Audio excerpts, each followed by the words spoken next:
오늘 지난주에 이어서 창세기 4장 1절에서 24절까지 말씀 가지고 두 번째 인생의 시작이라는 제목으로 말씀을 선포합니다. 우리 1절만 오늘 같이 한번 읽도록 하겠습니다. 시작. 아담이 그의 아내 하와와 동침하매 하와가 임신하여 가인을 낳고 이르되 내가 여호와로 말미암아 득남하였다 하니라. 아멘. 자, 한번 따라합니다. 인생의 시작. 네. 이란 제목으로 두 번째 말씀을 전합니다. 이란과 이스라엘의 전쟁을 시작했죠. 오늘 아침에 말씀을 보는 가운데 미국이 이란을 폭격했다고 합니다. 이제 그 전쟁에 미국도 그 전쟁에 가세한 거예요. 이 전쟁이 어떻게 흘러갈지를 모르는 거예요. 암흑과 같은 시대예요. 암흑. 껌껌하면 두려운 것처럼 두려움이 찾아오는 거예요. 이럴 때 하루 종일 일해도 불평도 안 하고, 우리는 일 많이 시키면 불평도 하고 밥을 더 달라 그러거나, 근데 하루도 불평 안 하고 끊임없이 일하는 저 로봇을 보면서 여러분 무엇이 느껴지세요? 직업이 어떻게 바뀔지 몰라요. 디자인을 하잖아요. AI가 훨씬 더 잘 만들어요. 디자인도 소용없어. 의사? 돈 많은 의사, 공부하는 의사요? AI에서 말해요. 앞으로 이 의사가 없어질 직업 중에 하나래요. 그러니까 여러분, 돈이 공부를 많이 하는 사람이 적게 하는 사람 다 지금 불안한 거예요. 이제 좀 잘 공부를 못해서 직업이 좋지 않으면 택시 운전이라도 하려고 그러는데, 비하하는 게 아니에요. 택시 운전이 나쁘다는 게 아니라 할 수 있는 게 운전인데, 이제 뭐예요? 운전도 못해요. 왜? 벌써 제주도에서는 무인 버스가 운행되기 시작했어요. 무인으로 움직이는 거야. 인공지능 AI가 무한히 발전하는 시대인 것입니다. 이런 시대에 우리 그리스도인들은 도대체 어떻게 살아가야 하냐라는 거예요. 그리스도인으로서. 세상이 다 악하다고 해서 인공지능 AI가 나쁘다고 다 버릴 거예요? 1999년에 밀레니엄하고 2000년이 오면 컴퓨터가 다 다운돼서 지구가 멸망할 거라고 얼마나 많이 떠들었는지 몰라. 근데 지금 멸망했어요, 안 했어요? 더 잘 살고 있어 지금 우리는.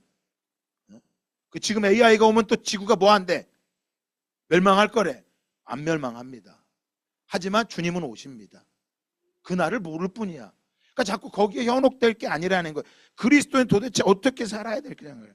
이때 이걸 보면서 종말했다라고 말하면서 우리를 두렵게 하는 수많은 소리가 들려오고 있어요. 그때 여러분 어떤 삶의 길을 선택하려고 하고 있냐? 어떤 길을? 그 자녀들에게 무엇을 얘기해주고 있어요? 말했잖아요. 엄마는 개발도상국 때 태어나고 후진국 때 태어나고 애들은 선진국 때 태어나는데 문화가 같겠어요? 달라요. 그러니까 지금 우리나라가 복잡하고 혼란한 시대에 살고 있는 거예요. 지금 이건 우리나라만이 아니에요. 저 유럽의 문제, 미국이 다 전 세계 똑같아. 그러니까 지금 자기들이 더 살기 위해서 미국이 이란을 폭격하는 거예요. 그걸 가지고 미국이 나쁘다 뭐하다. 여러분 우린 뭐 괜찮아요? 동남아시아에 가봐요. 한국 사람들이 동남아시아 사람들 얼마나 함부로 여기는데. 죄 있는 인간은요 가지면 함부로 해. 그거밖에 할 줄 아는 게 없어요. 그래서 요한복음 3장 20절은 말합니다. 악을 행하는 자마다 빛을 미워하여 빛으로 오지 아니하나니 이는 그 행위가 드러날까 하며. 악을 행하는 자들은 빛을 미워한대. 빛으로 오지 아니한대. 빛으로 오지 않고 세상의 어둠으로 달려간다는 거예요. 어둠은 다른 게 아니에요. 어둠은 고통하는 시대라는 거예요. 고통의 시대라는 거야. 요즘 봐보세요. 딱 고통스럽다고 하지 기쁘고 행복하다는 사람이 별로 없어. 옆 사람 봐보세요. 고통의 얼굴인가 기쁨의 얼굴인가. 그래서 아까 찬양하잖아요. 오늘 저도 이 찬양을 처음 불러봤어요. 우리 인도자가 해서 그날이 올수록 기뻐하라. 그날을 볼수록 감사하라. 주의 날이 곧 임하시네. 고통이 올수록 사람들은 빛으로 가지 아니하고 어둠으로 점점 더 들어간다라는 거예요. 그래서 고통스러우면 교회도 안 와. 힘들면 교회도 안 오려고 그래. 그게 고통이고 어둠이라는 걸 모르기 때문에 그러는 거예요. 그래서 사람은 고통받지 않으려고 어떻게 하면 고통받지 않을까 생각해서 자기를 더 사랑한대. 자기만 사랑한대. 자기만. 그래서 여러분, 자기를 사랑하고요, 이제 자기를 사랑하니까 자기를 위해서 뭘 벌어야 돼? 뭘 벌어야 돼요? 돈을 벌어야 돼. 돈을. 그 돈을 사랑하고, 돈을 벌어서 뭐 해요? 남을 섬기기 위해 돈을 벌어요? 뭐 하기 위해서? 자신이 돈을 자랑하기 위해서. 돈을 자랑하기 위해서 벌고, 돈 벌어서 또 뭐 해? 자랑만 해? 교만해지죠. 그리고 돈을 못 버는 사람을 비방해, 무시해. 거기다 뭐 하지 않아? 자기의 돈 벌게 하신 하나님 앞에. 오늘도 신명기 말씀, 이 맥체인 말씀 봐보세요. 이스라엘 백성이 가나안 땅에 들어갔을 때 하나님, 기억해. 네가 이 땅에 들어온 곳이 누구 때문에 들어왔는지를 기억하고 하나님 앞에 어떤 제사를 드려야 된다. 그러니까 하나님 앞에 우리가 예물을 드리는 건요, 단순히 예물이 아니에요. 내가 하나님으로부터 왔음을 고백하고 있는 거야. 그래서 그러니까 뭐예요? 감사하지도 아니하고. 이제 뭐예요?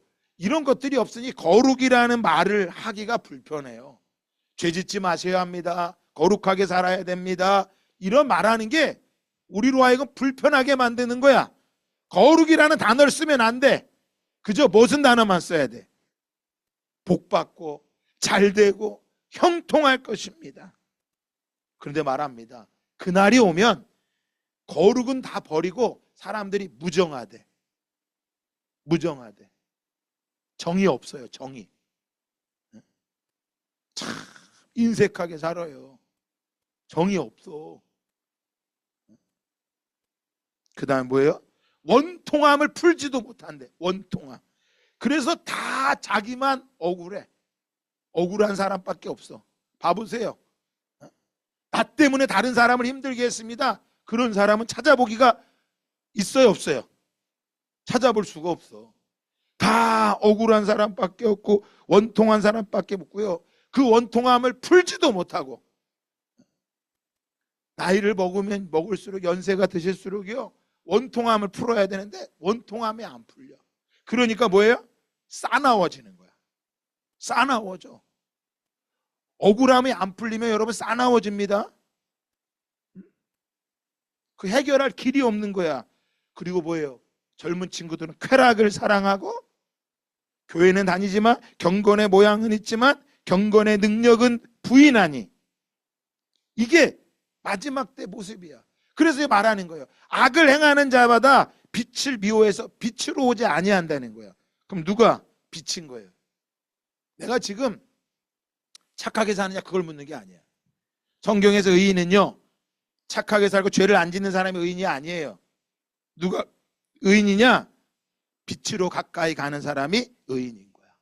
그래서 빛 대신 우리 예수님을 닮아가고자 빛으로 가까이 가는 사람이 뭐예요? 그 사람이 의인인 것이에요.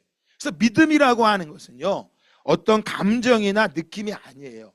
진리야, 진리. 뭐가? 빛으로 오면 네가 빛으로 살아갈 거라는 거야. 그러니까 예수를 믿으면 빛으로, 예수에게 가까이 가는 게 예수를 믿는 거죠. 헌금을 많이 드리는 게 예수 잘 믿는 게 아니라니까. 돈을 많이 버는 게 예수 믿는 게 아니라고요. 예수 믿는 거 뭐예요? 빛으로 가까이 가는 게 예수 믿는 거예요. 그래서 진리의 말씀을 내가 믿고 내가 그 길로 걸어가는 거예요. 그래서 믿음을 어떤 상황이나 현상으로 받아들이려고 하지 마세요. 믿음은 몸으로 배우는 거야.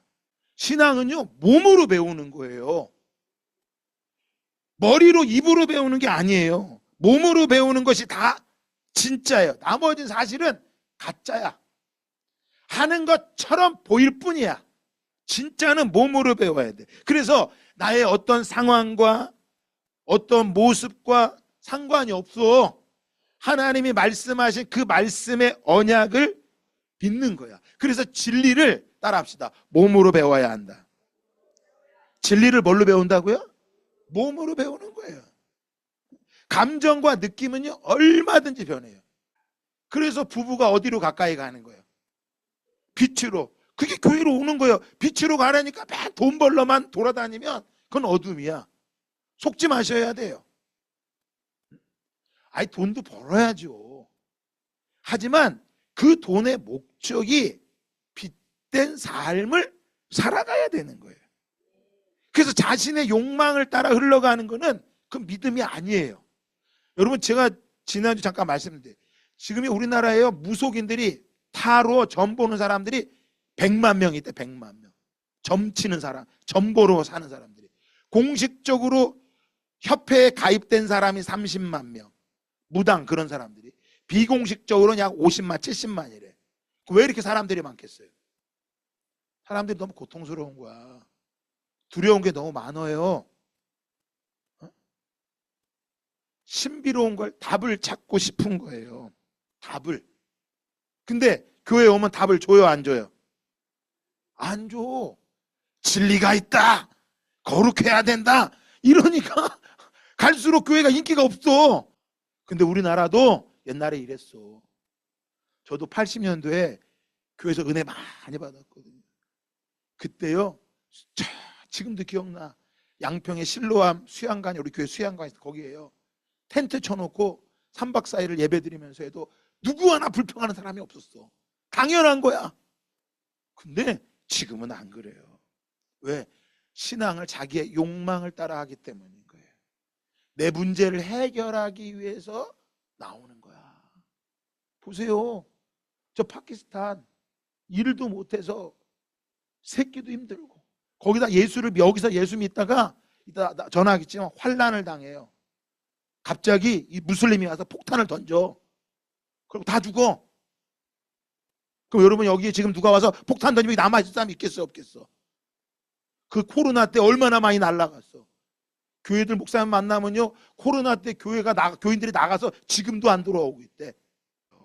그래서 요한복음 8장 32절로 말합니다. 진리를 알지니 진리가 너희를 자유케 하리라. 진리를 알지니 진리가 너희를 뭐하게 하리라? 자유케 하리라. 고통이 우리를 힘들게 하는 게 아니라 진리를 모르니까 내가 뭐 하는 거야? 고통스러운 거야. 진리를 알면 진리 가운데 서 있으면 빛 가운데 걸어가면 여러분 고통이 아닌 걸 믿으시기를 주님의 이름으로 축복합니다. 부패한 마음을 가지고서는요 주님의 길을 걸어가지 못합니다. 부패한 인간의 마음을 가지고는 주님을 못 따라가요. 예레미야 17장 9절에 보면 이렇게 말해요.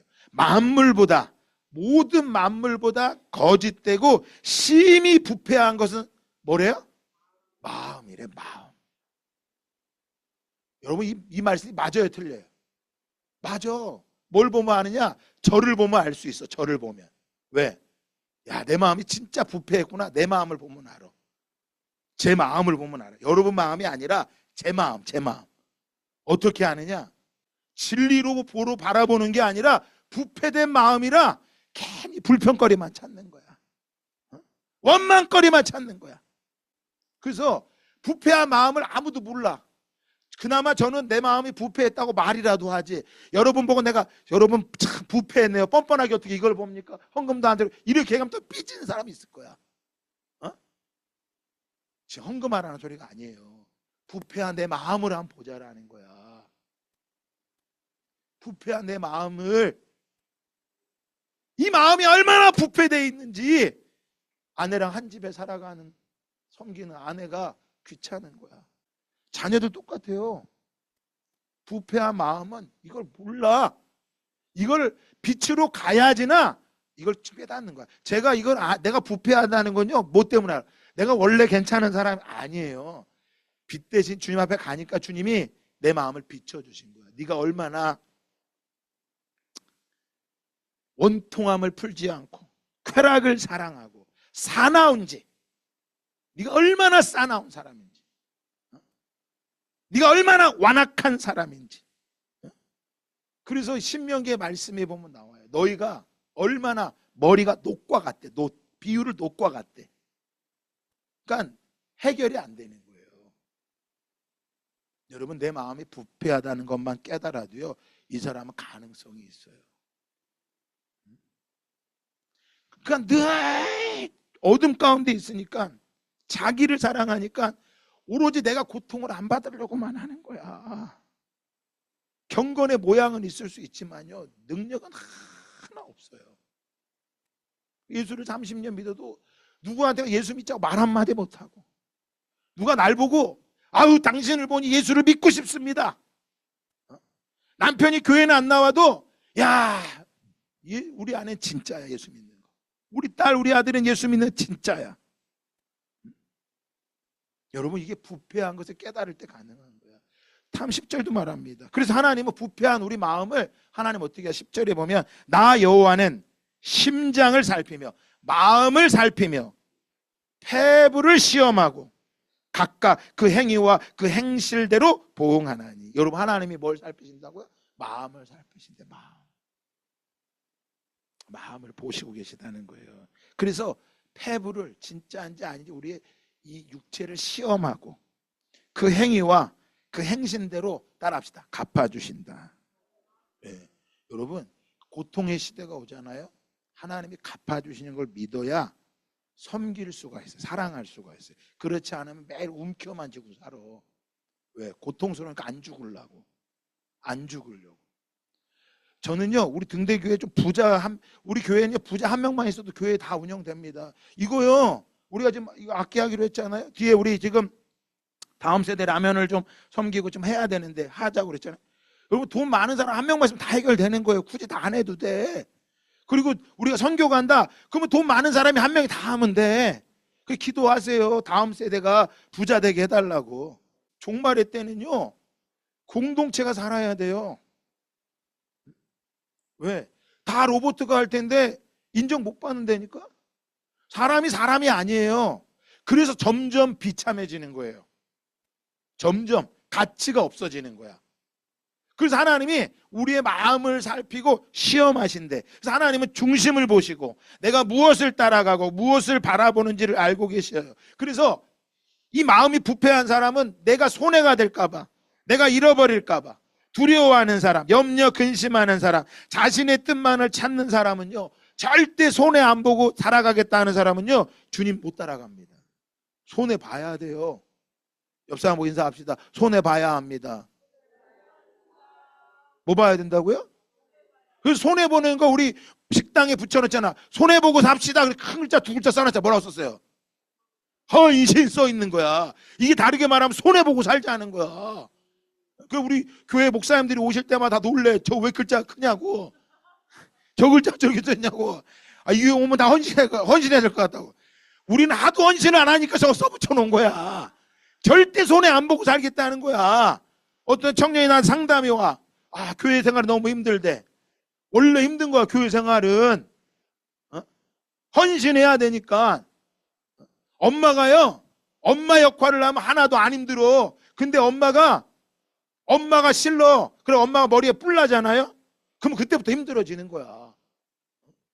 목사가요 목사로 살면 힘들지가 않아. 근데 목사가요 머리에 뿔 나갖고 지가 모든 걸 누리려고 살면 그때부터 힘들어지는 거야. 반대로 성도도 똑같은 거예요 여러분. 하나님이 그걸 갚아주신다고 믿어야 돼. 내가 하나님 앞에 심으면 그들이 거두신다. 그래서 빌립보 3장 19절에 말합니다. 그들의 마침은 멸망이요 그들의 신은 배요 그 영광은 그들의 부끄러움에 있고 땅의 일을 생각하는 자라. 여러분 그들의 마침이 뭐래요? 멸망이래. 멸망. 근데 누가 멸망당한대? 희생하고 섬기고 헌신하는 자래? 어떤 거래요? 자신의 배를 위해서. 예수를 믿어도 예수가 나의 배를 채워줘야 돼. 예수가 내 배를 안 채워주면 예수가 아니야. 떡 5개와 물고기 2마리 갖다 주면 5,000명이 먹을 수 있는 걸 나한테 다 줘야 돼. 그게 진짜 좋은 신이야.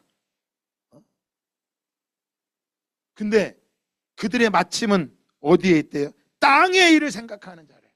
그러니까 자신의 배를 채우기 위해서 하는 사람은요 땅의 일을 생각하는 자야. 땅의 일을. 여러분 어떤 걸 추구하고 살아가고 있어요? 그런데 19절은 이렇게 말하죠. 그들의 마침은 멸망이다. 땅의 일을 생각하는 자는 멸망당할 것이다. 그런데 자 20절을 읽어볼까요? 시작.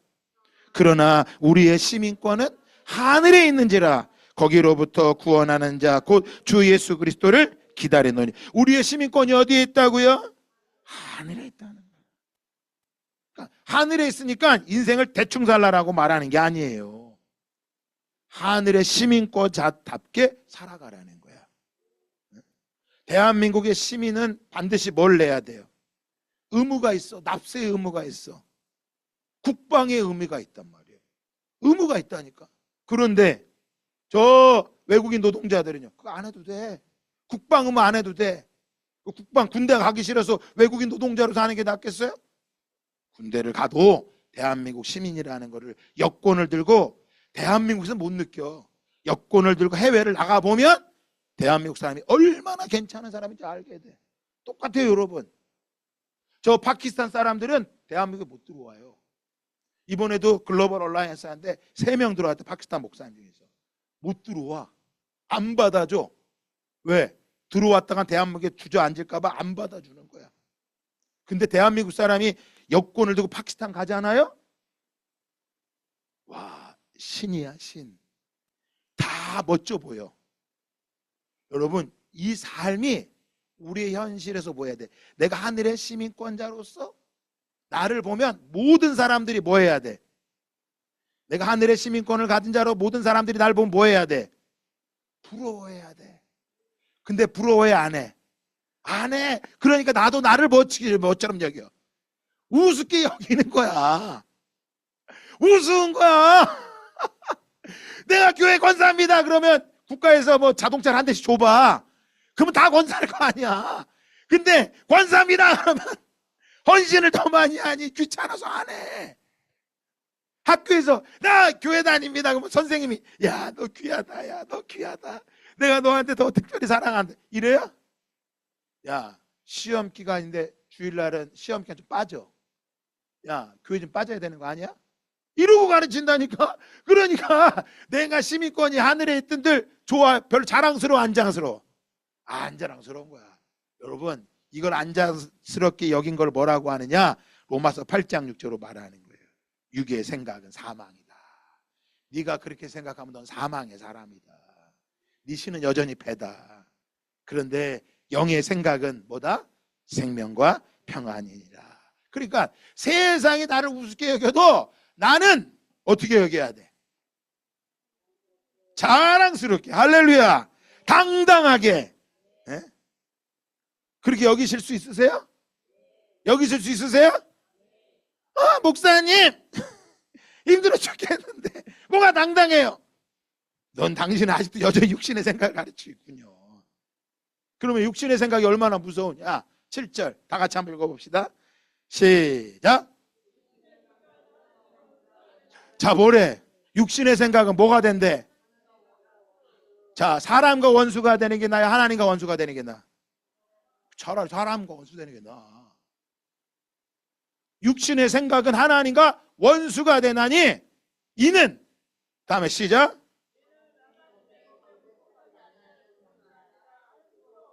그러니까 우리가 말씀에 굴복되지 않는 게 아니라 육신의 생각을 가지고 있으니까 하나님의 말씀에 엎드리질 못하는 거야. 여전히 예수 믿는 게 창피해. 내 어주머니에 돈 없는 게 창피해. 나도 남들처럼 뭐 하고 싶어? 나 사고 싶은데 난 왜 이러냐 이거야. 여러분, 육의 생각은 사망이에요. 하나님과 원수라니까요. 기억하셔야 돼요. 이제는요, 모두 다 가난해지는 시대가 올 거예요. 모두 다 직장을 구하기가 쉽지 않은 시대가 옵니다. 그래서 교회에서 부자가 가난한 자를 잘 섬겨주고 사랑해줘야 되는 시대예요. 근데 다 고통하는 시대라 다른 사람을 못 봐요. 여러분, 시편 119장 18편은 말합니다. 자, 이건 한번 큰 소리 읽어봅시다. 시작. 자, 시편 119편의 기자가 뭐라 그래? 내 눈을 뭐 해달래? 열어달래. 하늘의 소망을 보게 해달라는 거예요. 눈을 열어서 세상의 두려움과 염려와 근심이 아니라 저 이란과 이스라엘의 전쟁, 이란에 미국이 개입했어도 그 전쟁을 다스릴 분이 누구다? 하나님이시다. 전쟁 나서 기름값 오르겠다, 그거를 생각할 때가 아니라 저 이란의 영혼들이 어떻게 될까? 눈이 열려야 돼요. 나는 지금 배부르고 나는 직장 잘 다니고 나는 괜찮으니까 아무 문제가 없을 것 같아? 여러분, 그건 더 큰 죄야. 아픔을 봐야죠. 눈이 안 열린 거야. 눈이 닫혀 있기 때문에 하나님의 말씀보다 세상이 더 커 보이고 그 고통이 너무나 커 보이는 거야. 지금 내 고통이 너무나 고통스러워. 살지 못해 죽는 거야. 죽지 못해 사는 거지. 지금 너무나 고통스러워서. 근데 아까 우리 집사님 기도했잖아요. 죽음보다 빨리 복음이 증거되게 달라. 눈이 열려야 돼요, 여러분. 말씀이 어려운 게 아니라, 말씀을 못 지키는 게 아니라 내가 눈이 열리지 않았기 때문에 하나님의 말씀보다 세상이 더 커 보이는 거예요. 어린 시절에 아까 그랬죠. 우리 아이들이 저를 너무 좋아했다고. 어린 시절에는요, 아빠가 싸움을 제일 잘하고 힘이 제일 센 줄 알아. 우리 아빠가 제일 싸움을 잘해. 근데 청소년만 돼도 아빠가 힘이 없는 걸 알아요, 몰라요? 알아. 이제 알게 된 거야. 그러니까 아빠를 뭐예요? 무시하는 거야. 엄마가 어릴 때는 제일 힘세고 무서웠어. 밥을 안 주면 못 먹으니까. 근데 청소년만 되면 어때요? 지가 밥 다 해먹을 수 있으니까 엄마를 뭐예요? 무시하는 거야. 눈이 열려야 돼. 네가 어디서 시작됐는지를 알기만 해도 똑같아. 우리도 내가 어디서 시작돼서 어디로 가고 있는지, 내가 무엇을 지키기 위해 살아가는 존재인지. 그래서 로마서 8장 17절은 우리에게 선명하게 선포합니다. 자녀이면 또한 상속자, 곧 하나님의 상속자예요. 뭐래요? 자녀면, 네가 하나님의 자녀면 너는 상속자다. 따라합시다. 나는 망했다. 정신 차리셔야 돼. 나는 상속자다. 누구의 상속자예요? 근데 지금 뭐예요? 여러분, 이 땅에서도 자녀면 상속자래. 하나님의 상속자래. 그럼 하나님의 상속자인 게 자랑스러워야 돼, 안 자랑스러워야 돼? 옆 사람하고 인사합시다.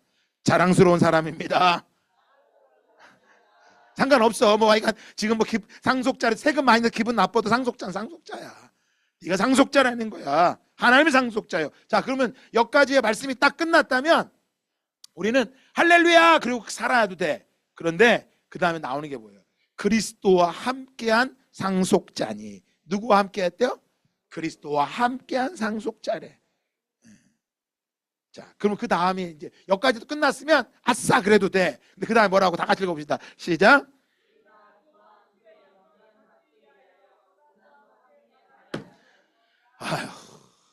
이게 우리를 힘들게 하는 거야.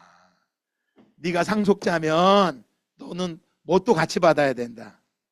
고난도 함께 받아야 된다. 이 고난을 받아들이지 않는 상속자는 사기꾼이에요. 거짓말쟁이라고. 그래서 교회에서는 반드시 뭘 얘기해야 돼? 고난을 이야기해야 돼. 고난이 뭐냐? 개인이 겪고 있는 육체적이고 정신적이고 영적인 어려움, 쉽게 말해서 이런 거예요.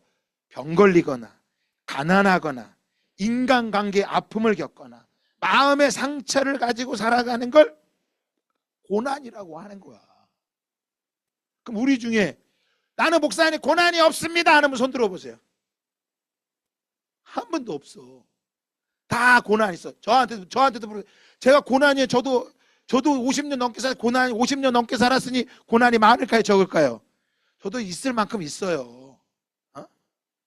인생 자체가 다 고난이고 아픔이야. 그러면 예수 믿었다고 이 고난이 없어진대? 아니래. 네가 살아가는 동안에 네가 겪어야 될 병, 가난, 박해, 인간관계 아픔. 저도 1년 전에 진짜 인간관계 아픔을 얼마나 처절하게 가끔 꿈에도 나타났어요. 얼마나 아픔. 지금도 우리 아버지는 저한테 힘들게 해.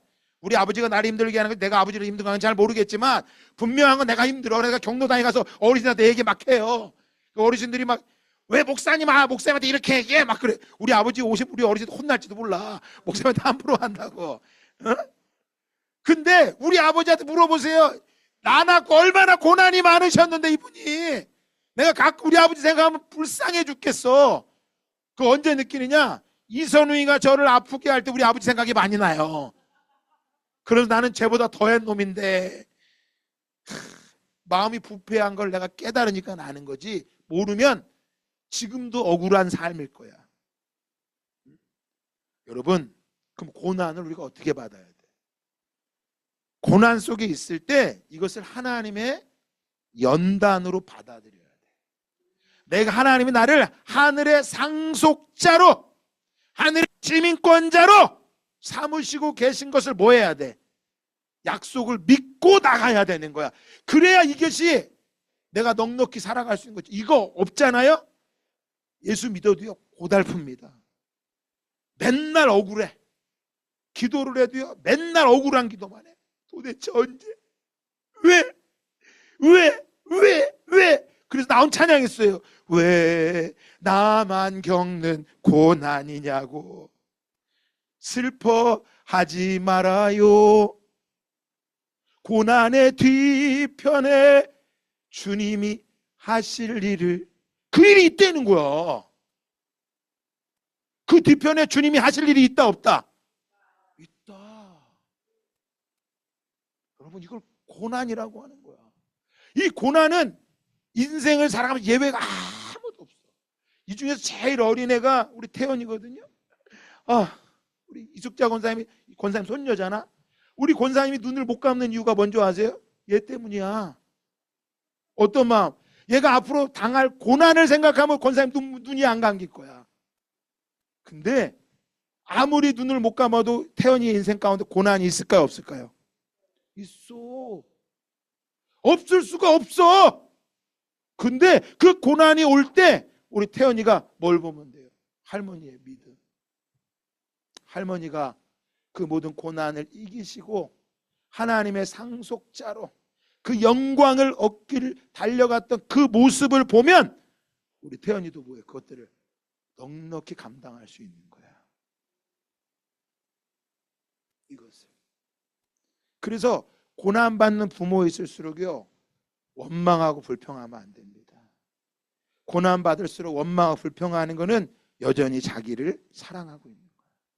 자기 배를 사랑하고 있기 때문에 그런 거야. 우리가 그와 함께 영광을 받기 위하여 무엇도? 고난도 함께 받아야 할 것이니라. 자, 그러면 고난을 말씀드렸어요. 환난도 있어. 고린도후서 4장 17절에 보면, 자, 우리가 잠시 받는 환난에 경한 것이 지극히 크고 영원한 영광에 중한 것을 우리에게 이루게 함이니. 자, 우리가 잠시 받는 뭘 받는데요? 환난을 받는다고 말합니다. 환난은 무엇이냐? 환난은요 외부로부터 오는, 나와 상관없이 외부로부터 오는 압박, 핍박, 큰 재앙을 말하는 거예요.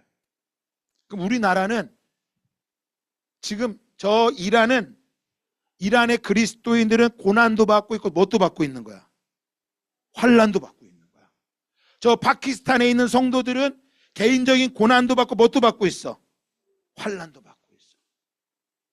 우리는, 제가 볼 때 우리 등대교 성도는 적어도 고난은 있을 수 있어. 근데 환난은 없는 것 같아. 내가 상담해 보면. 근데 자기만 고난과 환난을 다 짊어지고 사는 것처럼 느껴. 저 지금 인공지능 AI 로봇가 나오면 이 땅에 있는 모든 사람들이 개인의 고난과 함께 뭐도 받을까요? 다 봐도 환난. 직장 다 잘려나갈 거야. 사람의 가치가 소용이 없어.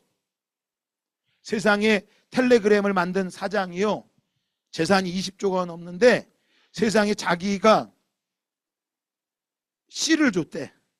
인공수정하라고 씨를 줬고 그 사람 자녀가 100명이래. 그 지금 세상이 말도 안 되는 세상이에요 지금. 그러니까 왜 그 씨를 받으려고 하겠어? 그 사람이 똑똑하고 잘생기고 괜찮으니까 그런 사람이 되고 싶은 거야. 부모도 그런 자녀를 낳으려고 하는 거야. 진짜 좋은 아버지 그런 거 별로 없어.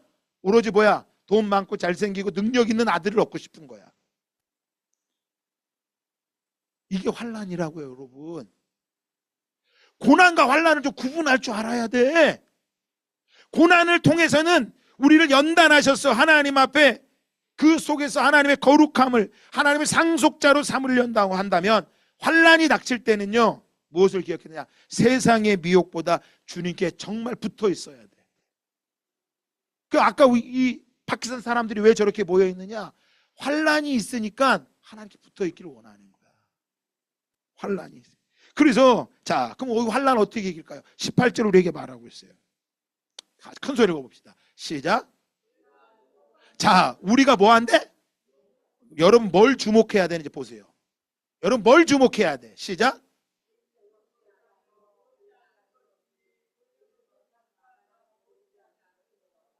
자, 뭘 주목해야 되는데? 네 눈에 보이는 걸 주목하래? 환란이 오면 환란을 주목하지 말라는 거야. 세상에 경제가 어렵고 막 그런 것들이 올 때 그거에 주목하지 말래. 그 보이는 것은 잠깐이래. 너가 주목할 건 뭐래? 보이지 않는 것, 영원한 주님의 나라를 주목하래. 그래서 로봇가 만들어지고 인공버스가 나오고 개발이 되고 뭐 돈 직장에 잘리고 뭐하고 그런 것에 주목하지 말고 네가 하나님 앞에 주목하고 있냐라는 거예요. 세상의 고난과 환난 가운데 넓은 길로 가려고 편하게 믿고 편하게 살려고 달려가지 말고 영원한 주님의 십자가를 바라보고 달려가라고 말하고 있는 거예요.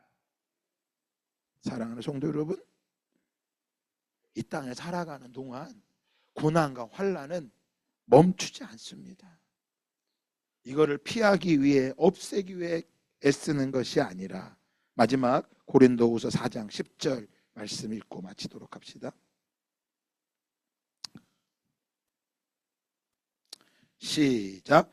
우리가 항상 예수의 죽음을 몸에 짊어지면 예수의 생명이 또한 우리 몸에, 자, 우리가 항상 이 단어를 중요해야 돼요. 항상 예수의 죽음을 몸에 뭐 할 때? 짊어졌대. 십자가를 짊어졌다는 거야. 왜? 예수의 생명이 우리 몸을 통해 나타나야 하기 때문에. 그러니까 아까 말씀드렸죠. 신앙은 입으로 배우는 게 아니라니까. 몸으로 배우는 거예요. 죄가 큰 곳에 은혜가 많은 거야. 자기 마음이 얼마나 부패됐는지를 봐야 돼. 어떻게 봐야 돼? 빛으로 가야지만 그게 보이는 거예요.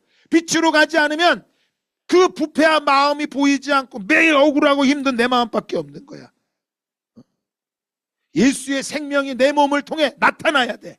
11절에 시작. 우리 살아있는 자가 항상 예수를 위하여 죽음에 넘겨짐은 예수의 생명이 또한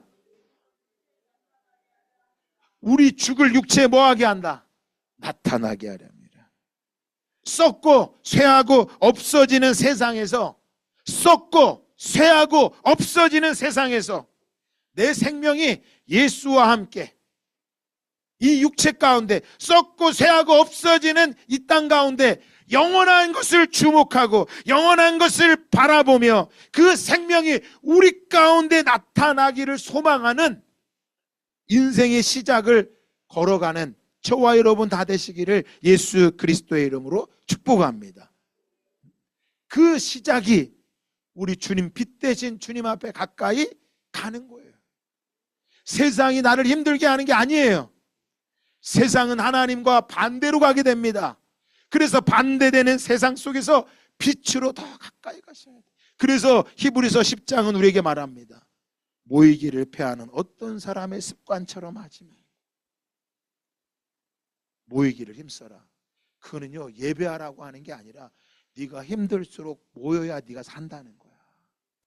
힘들고 어렵다고 너 혼자 집에 주저앉아 있으면 너 못 산다는 거야. 그 마지막 때가 되면 될수록 사람들은요 다 이기적으로 변합니다. 다 이기적으로 변해요. 우리 등대교회는 이기적으로 변하는 게 아니라 어느 곳에 가든지 사랑하고 섬기고 주의 말씀을 따라 걸어가는 우리 모두가 되기를 예수 그리스도 이름으로 축복합니다.